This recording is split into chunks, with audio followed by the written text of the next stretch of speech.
तेलंगाना के वज़ीर आला रेवंत रेड्डी ने केसीआर पर तनकीद करते हुए कहा कि वो 10 साल तक फार्म हाउस में रहेंगे और इनकी तारीख वहीं दफन हो जाएगी। उन्होंने कहा कि कांग्रेस ने बीआरएस के सिल्वर जुबली इजलास की इजाज़त दी, लेकिन इजलास ऐसे था जैसे 100 चूहे खाकर बिल्ली हज को चले। रेवंत रेड्डी ने मजीद कहा कि कांग्रेस ने तेलंगाना दिया, क्या वही विलन बनेगी। उन्होंने बीआरएस हुकूमत की स्कीमात को जारी रखने की बात कही और सवाल किया कि अगर इख्तियार ना होता तो क्या केसीआर फार्म हाउस में ही सो जाएंगे। నేను అడుగుతున్నా, నేను సిద్ధంగా ఉన్నా. ప్రతిపక్ష నాయకుడిగా మీరు సూచన చేయండి. మా నిర్ణయాలలో లోపాలు ఉంటే ఎత్తి చూపండి, సవరించుకోవడానికి మేము సిద్ధంగా ఉన్నాం. కానీ విద్వేషం వెళ్ళగక్కి నీ కోపాన్ని అంతా మాటల రూపంలో ప్రదర్శించే ప్రయత్నం చేస్తారు.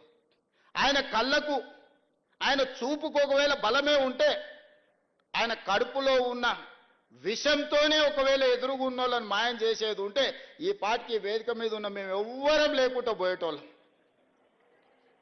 అంత విషమైన మాటల్లా కళ్ళల్లో కనిపిస్తుంది.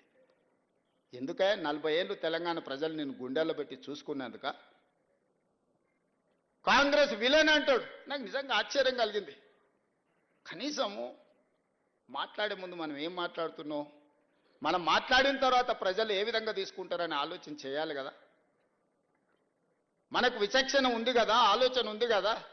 మాట్లాడకంటే ముందు ఏం మాట్లాడాలనో ఆలోచన చేయాలి, మాట్లాడిన తర్వాత ప్రజలేం ఏ విధంగా తీసుకుంటారో కూడా ఆలోచన చేయాలి. మొట్టమొదటి విలన్ తెలంగాణకు విలన్ కాంగ్రెస్ పార్టీ అని ఎంత పెద్ద మాట అది. తెలంగాణ ఇచ్చినందుకు విలన్ అయిందా?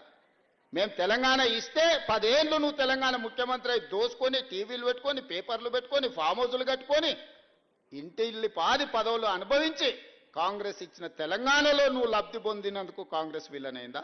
అంటే గింటే ప్రజలనాలే కాంగ్రెస్ ఏమన్నా అయ్యా మీరు తెలంగాణ ఇస్తే ఇగో ఆయన గట్ట తయారయ్యిండు గిట్లా అచ్చోసిన ఆంబోతులు మా మీద ఎందుకు వదిలిన అని ప్రజలేమన్నా ఆవేదన వెలిపుచ్చారంటే అర్థం ఉంది. కానీ నీకెక్కడిది అర్హత మాట్లాడడానికి?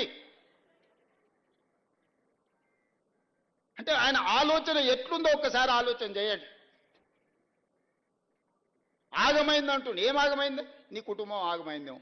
ఇంకో 10 ఏళ్ళు దోసుకుందాం అన్నది మా అర్థాంతరంగా ఆగిపోతే ఆగమైతుంది ఖచ్చితంగా. ప్రణాళికలు వేసుకొని ఉండొచ్చు కదా. మంది పిల్లలకు ఉద్యోగాలు ఇవ్వలేదు కానీ మీ ఇంట్లో మీ పిల్లల్ని ప్రజలు ఓడగొడితే మళ్ళీ దొడ్డిదారిన తెచ్చి చట్టసభలలో పెట్టలేదా? ప్రజలు చూస్తలేరా? అందుకే కదా మీ ఉద్యోగాల నుంచి తొలగించింది ప్రజలు మిమ్మల్ని. ఇవన్నీ చూసినాక ఓ పెద్ద మనిషిని ఏదో మాట్లాడుతుంటే చెప్పాడు, 100 ఎలుకలు తిన్న పిల్లి తీర్థయాత్రలకు పోయిందంటే నేను మొత్తం మారిపోయినా అని. వరంగల్ సభ గట్లుంది. చేసిన పాపాలన్నీ చేసి వరంగల్ పోయి నేను కడిగేసుకున్నా అని ఆయన అనుకుంటుండు.